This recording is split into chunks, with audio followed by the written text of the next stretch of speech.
worldwide icon and the best-selling chant artist of all time with over 300,000 records sold. Please welcome to the stage, Krishna Das. I had this experience of this epiphany. I walked from one room to the next, and all of a sudden I got hit with this lightning bolt, you know.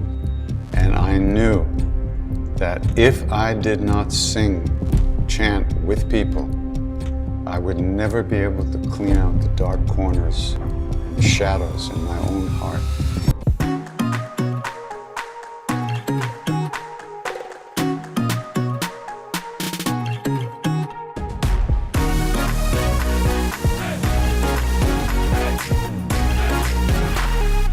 For those that'll be watching this and don't know, your album was also nominated for a Grammy, right? For the best new age album. Yeah, I'm a Grammy loser, like many people. Nah, stop! Don't say that. No, come on. Awards is also something that's been created by humanity at the end of the day. So yeah, you know, but nah, that's not true. I love your music. I saw some videos of you singing. Now, my mom and my sister have been sending so many. It's really fire, really good. Not gonna lie, really like it. But yeah, my question is, what inspired you to sing in the first place and make music the way that you do?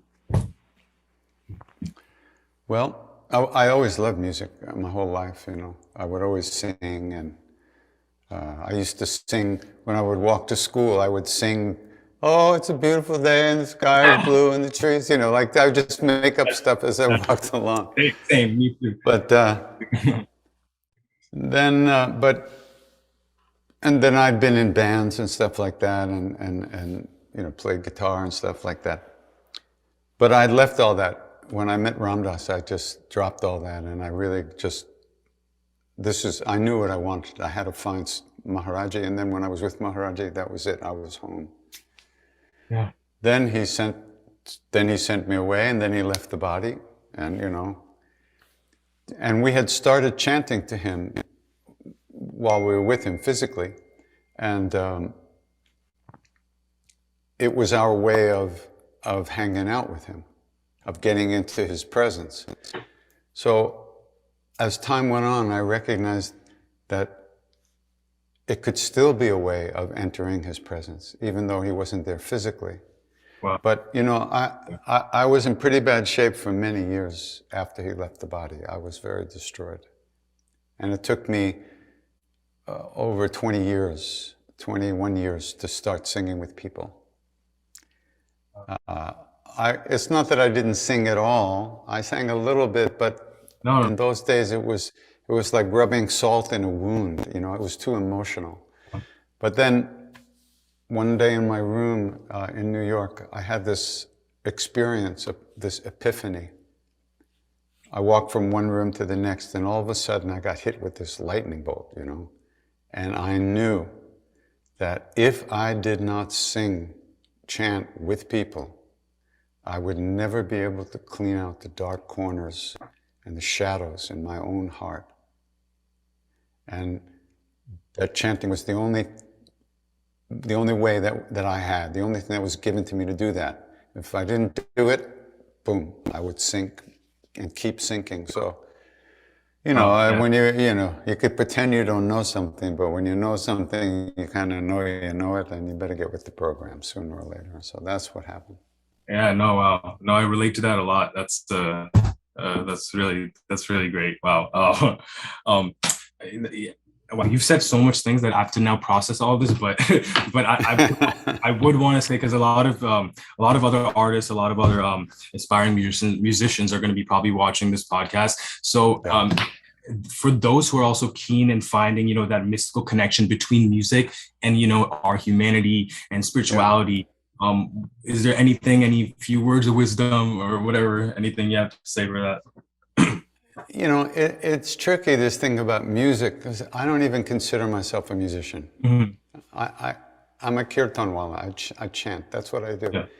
Music is part of the practice, but you know, what I always say is that if you want a kid to take medicine, sometimes you have to hide the medicine in a sweet syrup.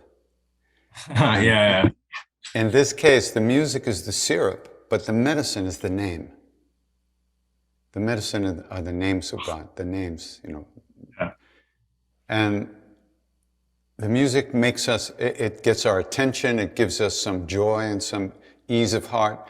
It brings us together. But the music itself is not enough. If it was, every musician would be enlightened and happy, but you know that's not the case. That's not, So in this case, the music is the syrup, but the name is the medicine.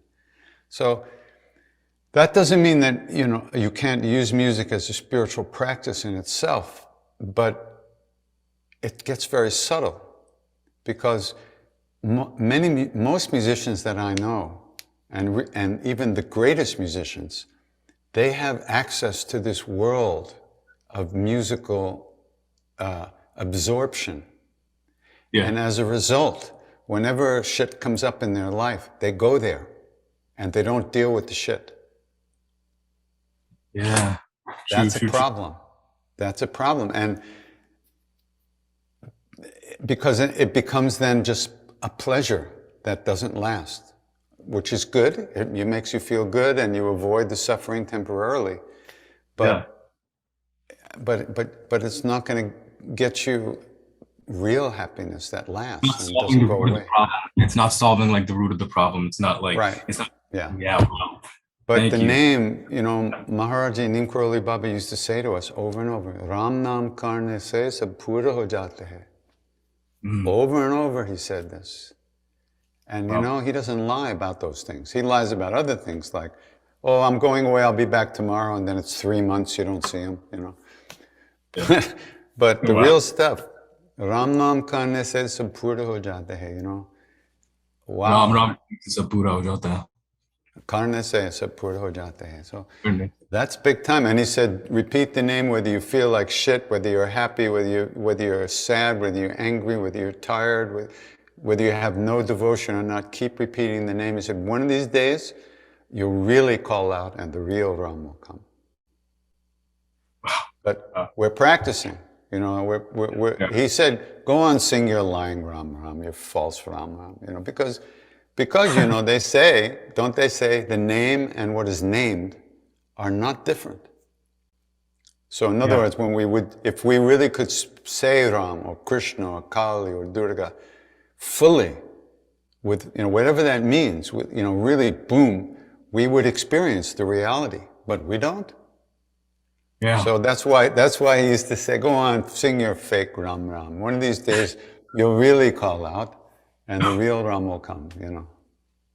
Wow. So, but music can be a beautiful thing, and it can be done in it can be done as seva for people too. I mean, you can play music for people in hospitals, you can play music for sick children. It doesn't have to be all about cheap pleasure, so to speak. But in order to do that, you have to have a certain kind of warmth of heart. And that's hard to find. Agreed. 100% agreed. Thank you. Thank you for the beautiful words.